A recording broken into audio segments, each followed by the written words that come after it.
We've achieved this in four specific ways. Until this week, the world did not even have a shared understanding of the risks.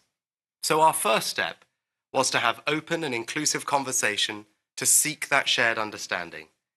We analysed the latest available evidence on everything from social harms like bias and misinformation, to the risk of misuse by bad actors, through to the most extreme risks of even losing control of AI completely.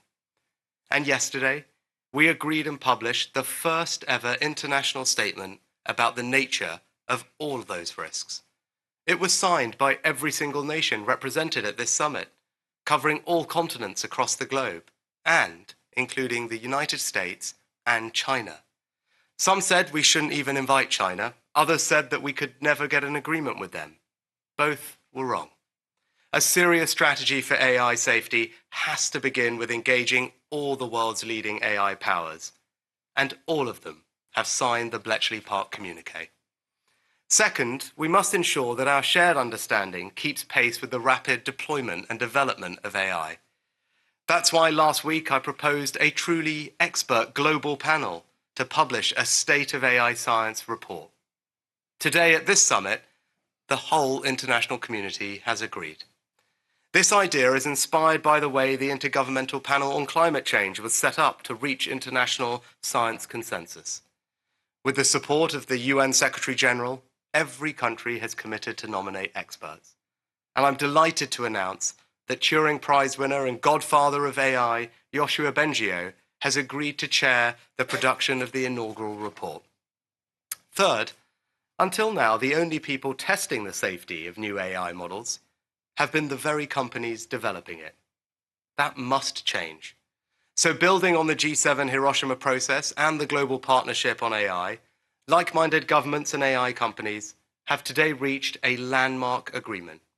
We will work together on testing the safety of new AI models before they are released. This partnership is based around a series of principles which set out the responsibilities we share.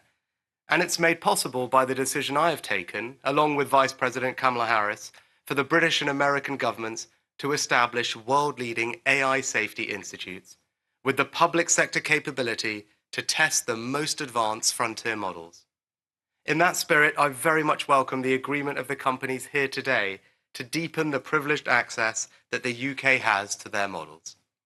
Drawing on the expertise of some of the most respected and knowledgeable AI experts in the world, our Safety Institute will work to build our evaluations process in time to assess the next generation of models before they are deployed next year. Finally, fulfilling the vision we have set to keep AI safe is not the work of any single summit. The UK is proud to have brought the world together and hosted the first summit, but it requires an ongoing international process to stay ahead of the curve on the science and to see through all the collaboration that we have begun today. So we have agreed that Bletchley Park should be the first of a series of international safety summits, with both Korea and France agreeing to host further summits next year. The late Stephen Hawking once said, "AI is likely to be the best or worst thing to happen to humanity." If we can sustain the collaboration that we have fostered over these last 2 days, I profoundly believe that we can make it the best. Because safely harnessing this technology could eclipse anything we have ever known.